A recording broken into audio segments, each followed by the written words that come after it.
Today on Veggie Dat, we're gonna be cooking some good old buffalo cauliflower. Now this is a vegetarian, not vegan dish, but it is so yummy and even meat eaters will love it. So first, you gotta cut up that cauliflower into little bites. It's real easy, just break them apart into the size you would like them to be. Separate. And then I like to cut off the tail, that's what I'm gonna call it, to give it more of a realistic boneless chicken look and feel. So I'm gonna cut that up and cut it.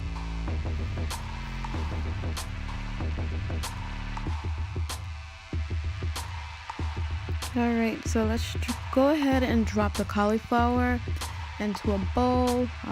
I cleaned my cauliflower off of camera. Then we're going to throw some flour, a cup of flour, into the bowl. And then we're going to add 3 tablespoons of garlic powder.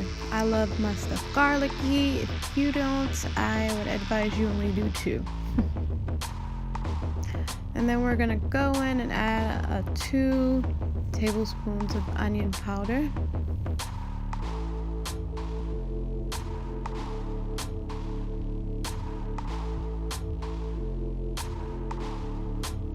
And then we're gonna add 2 tablespoons of paprika and 1 tablespoon of pepper.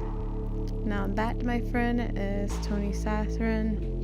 I added 2 tablespoons. I really like my stuff flavorful. Now that's gonna be 1 cup of unsweetened almond milk. You can use non-dairy milk, doesn't matter. After that, you're gonna blend. You can use a normal spatula. I just so happen to have a spatula that was remote, so why not? So your batter should look like this. Once you get it, go ahead and toss that cauliflower into the batter. And then afterwards, you want to make sure you coat every last one of them just to give it that extra crispy texture. It makes all the difference, and this little concoction we done mixed up together is filled with flavor. It makes all the difference. So while we're doing this, I have pulled out some parchment paper. I preheated the oven at 450. So we're gonna go ahead and place all of the cauliflower onto the paper.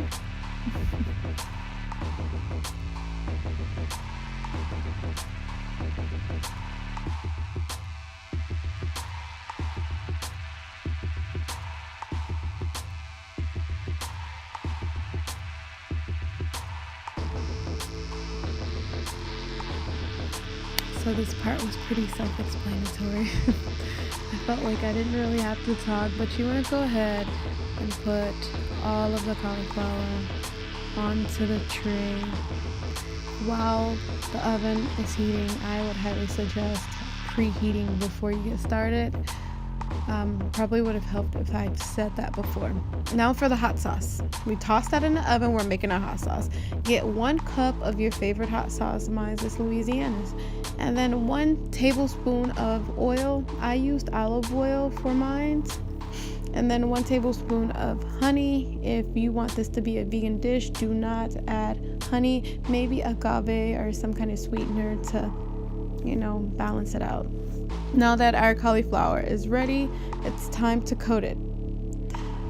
When I did this, I realized coating it on parchment paper probably wouldn't be great, so I went ahead and got some aluminum foil and placed all of the cauliflower onto it so that when I pour the buffalo sauce on the pan, it doesn't tear the parchment paper, because I realized the parchment paper was about to tear because of the dampness of the sauce, but this aluminum foil did just the job I needed it to do. Realize how I kind of overcooked the cauliflower. I like my boneless chicken a little extra crispy, so I left it in the oven a little longer. This is optional. You could do it lighter, but you know, it's optional. Realize how the cauliflower is really starting to look like chicken. Beautiful.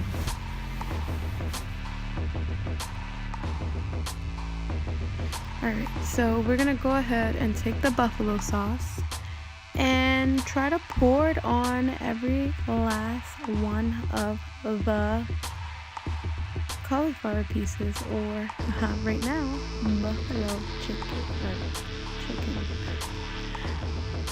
Alright, so I'm trying to toss it around, make sure everything has a bit of sauce because it is buffalo cauliflower, so we want it to have the buffalo sauce on it. Off of camera, I created a little bit more buffalo sauce because towards the end I wanted to add more on top just to give it that extra coat. So pop it in the oven for 30 more minutes. Once you take it out, it should look something like this. I added green onion on top for the look. Thank you for watching. Like, comment, and subscribe. Veggie that, turning this into that.